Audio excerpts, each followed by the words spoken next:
ओम शांति। प्रश्न है, अव्यक्त स्थिति द्वारा सेवा में नवीनता कैसे लाए। उत्तर, आपका आत्मिक स्वरूप दूसरों को अपने आत्मिक स्वरूप का साक्षात्कार कराए, इसको ही कहते हैं अव्यक्त व आत्मिक स्थिति का अनुभव कराना।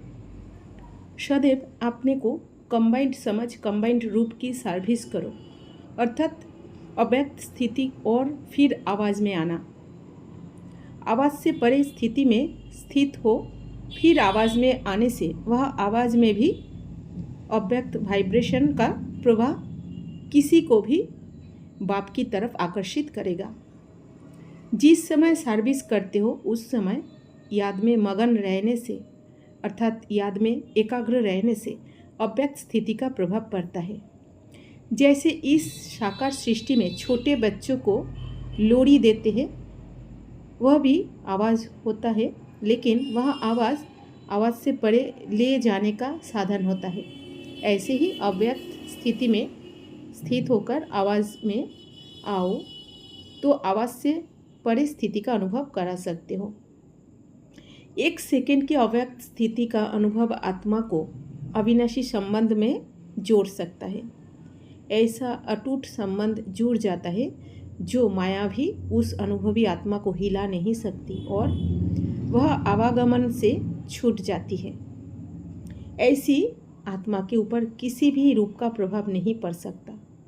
सर्विस में नवीनता ये लानी है, 1 सेकंड में अव्यक्त अनुभव द्वारा संबंध जोड़ना है। आपके संबंध जुटने से ही भविष्य संबंध में आएंगे, नहीं तो प्रजा में आएंगे।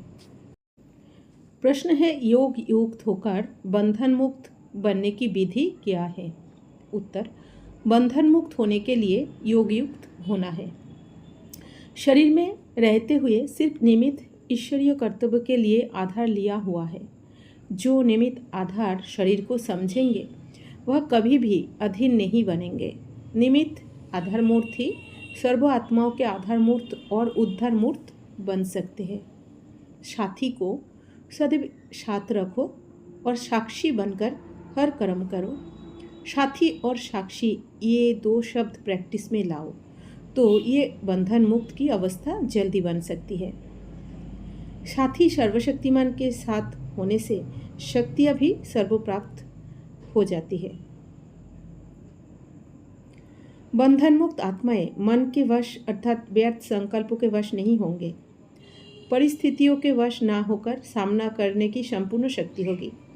योगी को सहयोग प्राप्त होता है क्योंकि बीज से योग लगाते हो। बीज से कनेक्शन अथवा स्नेह होने के कारण स्नेह का रिटर्न सहयोग प्राप्त हो जाता है, तो कनेक्शन का अटेंशन रखो। कितनी भी कोई कोशिश करे परंतु बीज से योग लगाने के सिवाय कोई पत्ते अर्थात किसी आत्मा से सहयोग प्राप्त हो जाए, ये हो नहीं सकता। संपूर्ण योगी नहीं तो संपूर्ण सहयोगी नहीं बन सकते, ना सहयोग मिल सकता है।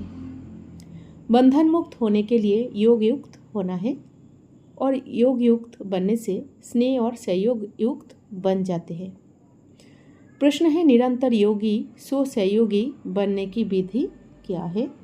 उत्तर, बाप दादा का स्नेही आत्माओं पर विशेष स्नेह और सहयोग है। इसी बाप के सहयोग को सहज योग के रूप में धारण करने से थोड़े समय में हाई जंप लगा सकते हैं। निरंतर योगी होने से हर संकल्प, शब्द और कर्म बाप की व अपने राज्य की स्थापना के कर्तव्य में सदा सहयोगी रहने का दिखाई देता है।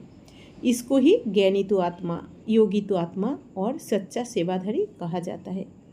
मन से नहीं तो तन से, तन से नहीं तो धन से, धन से नहीं तो जो जिसमें सहयोगी बन सकता है उसमें उसका सहयोगी बनना भी एक योग है। सदा यही स्मृति में रहे कि मुझ आत्मा का इस ड्रामा के अंदर विशेष पाठ है। सर्वशक्तिमान बाप सहयोगी है, सहयोग से सहज योगी बन जाएंगे। यज्ञ बाप के सहयोगी बनना यही योग युक्त स्टेज है। बुद्धि द्वारा सदा सहयोगी बनने में कारणे अकारणे मुश्किल अनुभव होता है, तो वाचा व कर्मणा द्वारा भी अपने को सहयोगी बनाया तो निरंतर योगी बन जाएंगे। सदा सहयोगी बनना ही सहज योग है। अच्छा, ओम शांति।